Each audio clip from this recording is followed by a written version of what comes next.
दोस्तों, तुम्हारे घर पैसों का पहाड़ लग जाएगा। बस तुम मेरा बात मान लो। इन दो लोगों का साथ छोड़ दो। तुम्हारे किस्मत में बहुत पैसा लिखा है, जो कि अगर एक बार मिलना शुरू हो जाए तो आप किसी राजा से कम नहीं होंगे। जी हाँ दोस्तों, बस आपको यह समय इस वीडियो को पूरे ध्यान पूर्वक देखना है और अंत तक देखना है। फिर आपको पता चलेगा कि आपके जीवन काल में दो ऐसे लोग रहते हैं जो कि आपके करीब रहकर भी आपको घात देने का काम करता है। आपको पता चलेगा कि आपकी किस्मत में बहुत अधिक मात्रा में पैसा लिखा है और फिर भी आप अपने जीवन में दुखी हैं। तो क्यों? आखिरकार क्या कमियां हैं जिनके वजह से आप लोग परेशान हैं? आखिर क्या वजह है कि आप लोग अपने जीवन काल में उन चीज़ों के लिए तड़प रहे हैं जो आपके नसीब में बिल्कुल ही लिखा हुआ है, जो आपको मिल सकता है। पर वीडियो को अंत तक देखने के बाद सबसे बड़ी चीज़ आपको समझ आएगा, ना ही आपका नसीब खराब था, ना ही आपके जीवन काल में पैसों की कमी आपको झेलना पड़ता अगर आप ऐसे वीडियो को पहले ही देख लिए होते।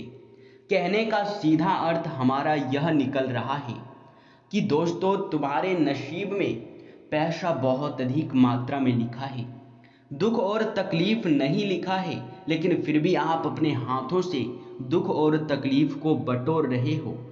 खुद ही अपने हाथों से अपने भाग्य को खराब कर रहे हो, जबकि तुम्हारे भाग्य में तुम्हें राजा जैसी जिंदगी जीने वाली हमें दिखाई पड़ रहे हैं। जी हाँ दोस्तों नमस्कार।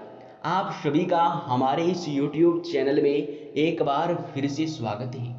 वीडियो में आगे बढ़ने से पहले जितने भी लोग माता रानी के सच्चे भक्त हैं, सबसे पहले इस वीडियो को एक लाइक जरूर कर दें और अगर हमारे चैनल पे नए हैं तो चैनल को सब्सक्राइब कर लें, क्योंकि ऐसे महत्वपूर्ण और ज्ञानवर्धक वीडियो आपको हर रोज मिलता है।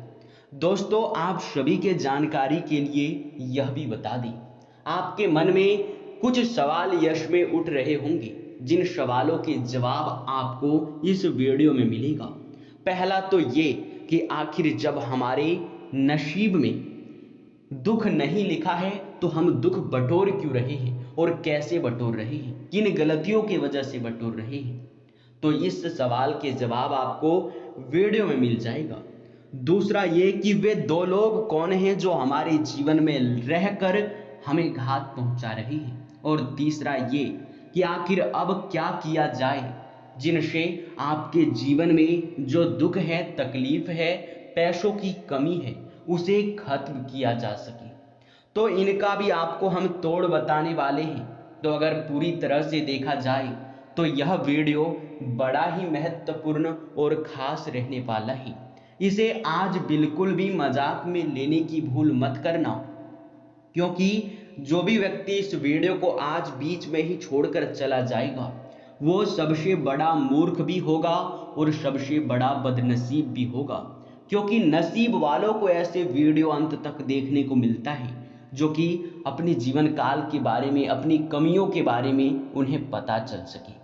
दोस्तों, आज तक अगर आप दुखी हैं तो सिर्फ एक ही कारण है कि आप हमारे किसी भी वीडियो को अंत तक नहीं देखते हैं, या फिर आपके यूँ कह सकते हैं कि आप तक हमारा वीडियो पहुंच ही नहीं पाता होगा, या तो पहुंचता भी होगा पर आप देखते नहीं होंगे।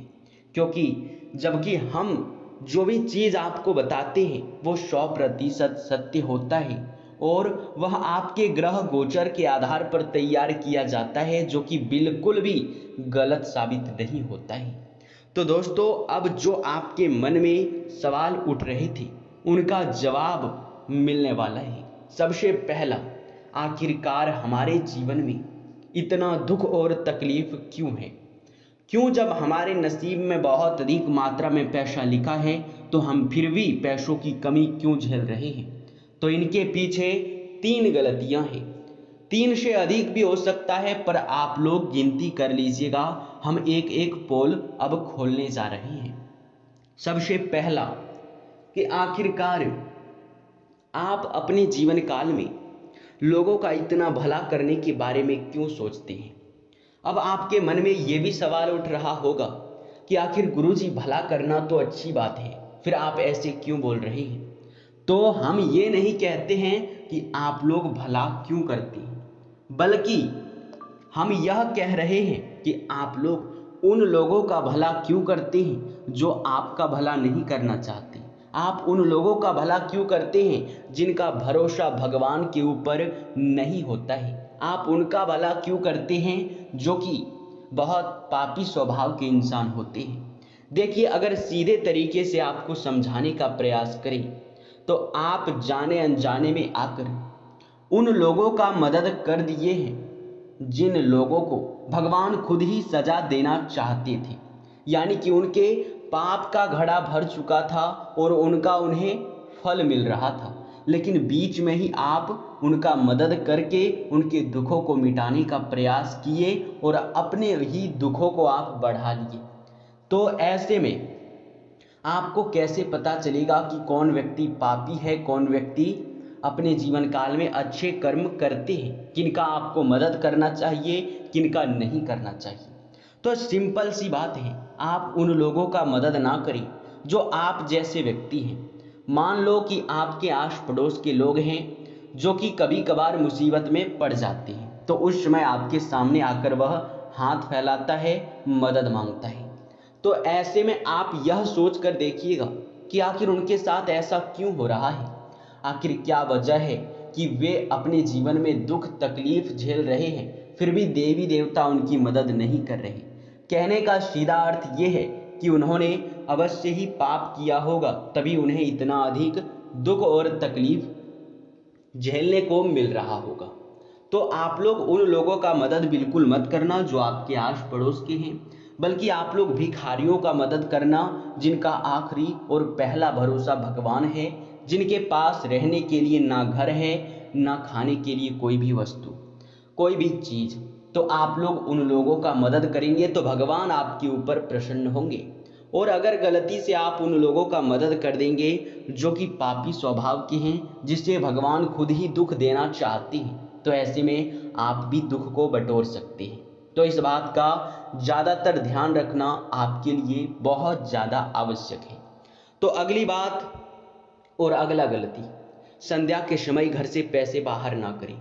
कई बार यह बात हम आपको बताने का प्रयास किए हैं और समझाने का भी, कि ऐसे में अगर आप संध्या के समय में घर से पैसे बाहर करते हैं तो मित्रों, आपका जो घर में माँ लक्ष्मी प्रवेश किए हुए होते हैं वे आपके घर से बाहर चली जाती है।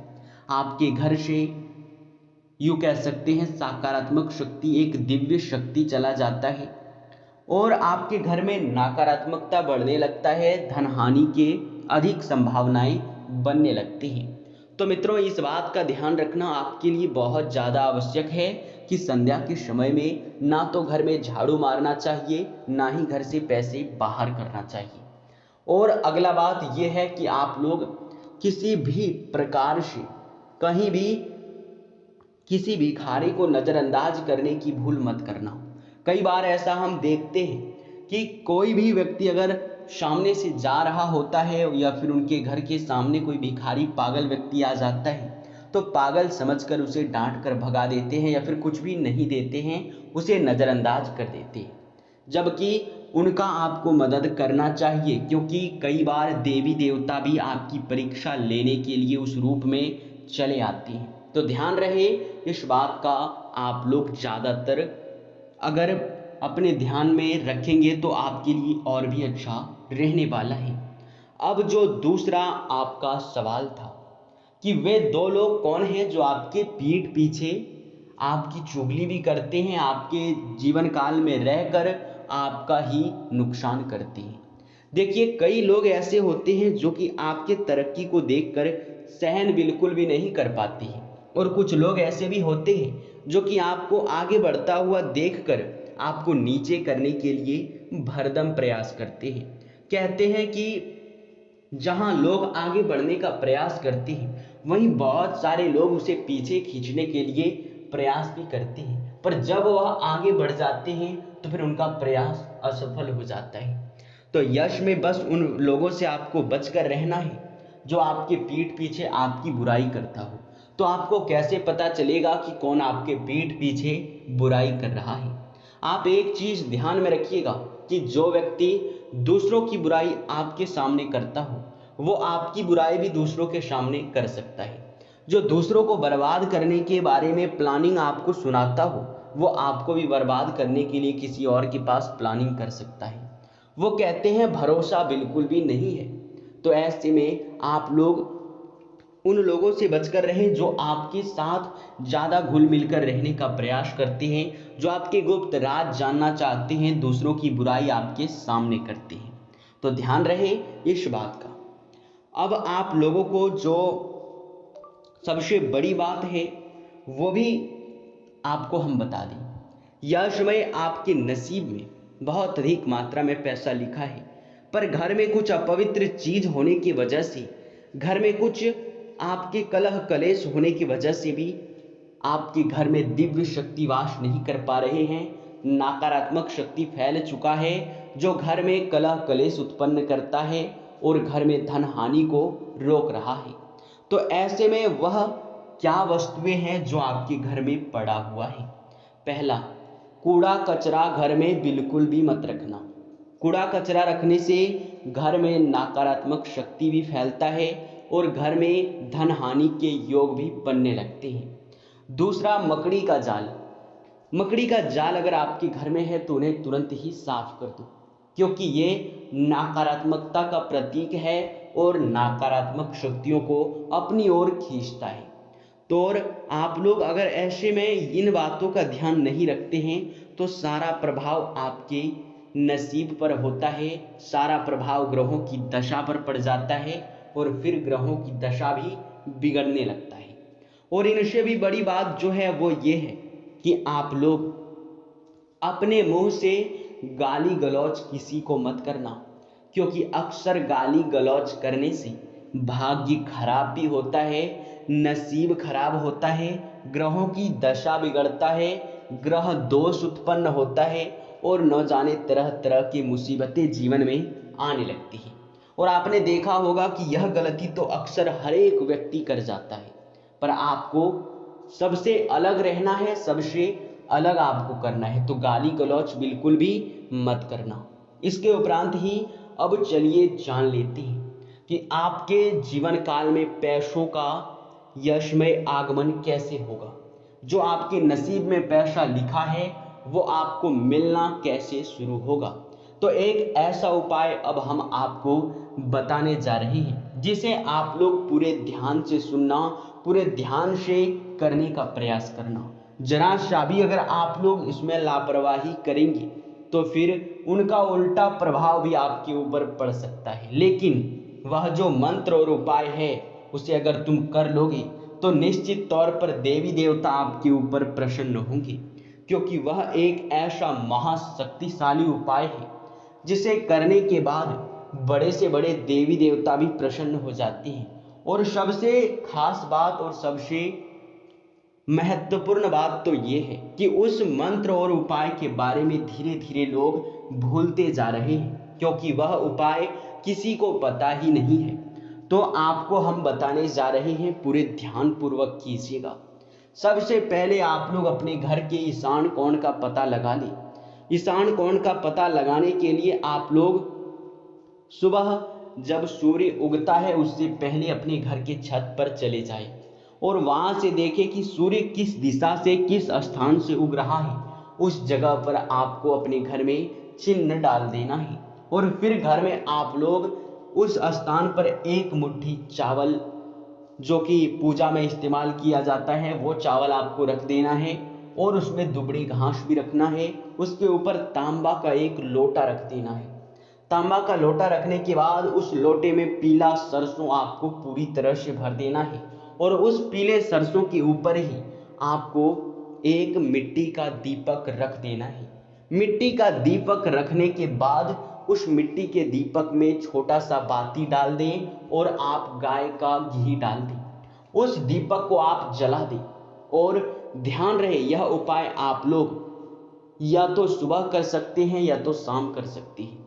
अगर आप संध्या के समय करते हैं तो और भी बेहतर रहेगा, क्योंकि संध्या के समय में शांत वातावरण होता है, आपके घर में देवी देवता प्रवेश करते हैं। तो ऐसे में अगर संध्या के समय आप यह उपाय करेंगे तो आपके ऊपर देवी देवता बहुत प्रसन्न होंगे। वो कहते हैं घर में नकारात्मकता होगा तो फिर कोई भी चीज में वृद्धि नहीं हो सकता है। घर में अगर वास्तु दोष उत्पन्न होगा तो कोई भी चीज में वृद्धि बिल्कुल भी नहीं हो सकता है। तो ऐसे में आपको इस उपाय को करने का यही फायदा होगा कि नकारात्मक शक्ति खत्म होगा और देवी देवता आपके घर में वास करेंगे। अब रही बात कुछ वस्तुओं की, तो आपको हम बता दें, जिस प्रकार ईशान कोण पूर्व में उगते सूरज के जिस जगह से होता है उस स्थान को ईशान कोण कहते हैं, तो ठीक उसके विपरीत पश्चिम में जो दिशा है जहां सूर्य डूबता है उस स्थान पर आपको कोई ऐसा चीज नहीं रखना है जो आपके जीवन में नुकसान देता हो। कहने का सीधा अर्थ यह है कि जहां सूर्य डूबता है पश्चिम की ओर, उस स्थान पर आप जो चीज रखेंगे उस चीज का आपके घर में वृद्धि होने लगेगा।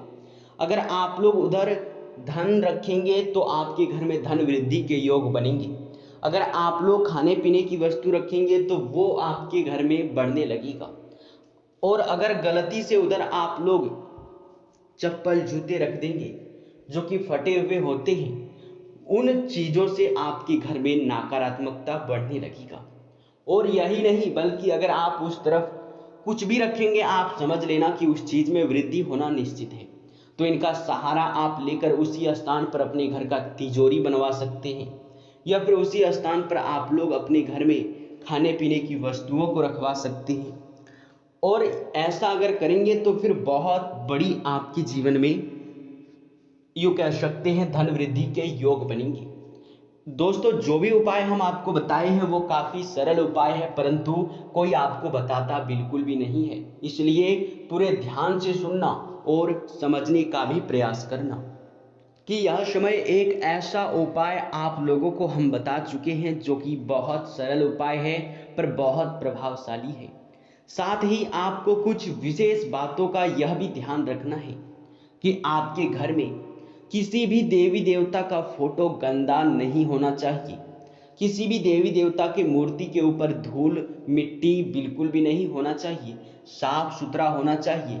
फटे हुए फोटो या फिर टूटे हुए मूर्ति आपके घर में नहीं होना चाहिए, क्योंकि ऐसे में हमेशा ही नकारात्मक शक्ति उत्पन्न होता है। भलाई इसी में है कि टूटे फूटे मूर्ति या फिर फोटो आप अपने घर से निकाल कर कहीं आप लोग नदी में विसर्जन कर दें, या फिर आप लोग अगर कोई कीमती धातु का मूर्ति बनवाए हैं तो वह अगर टूट गया है तो आप उसे फिर से बनवा लें। टूटा हुआ मूर्ति या फिर फटा हुआ किसी भी देवी देवता का फोटो रखना अपने घर में नकारात्मक शक्तियों को आमंत्रित करने जैसा है, अपने ग्रहों की दशा बिगाड़ लेने जैसा है, अपने जीवन काल में दुख बढ़ाने जैसा है। तो ऐसे में इन विशेष बातों का ध्यान रखना बहुत जरूरी है।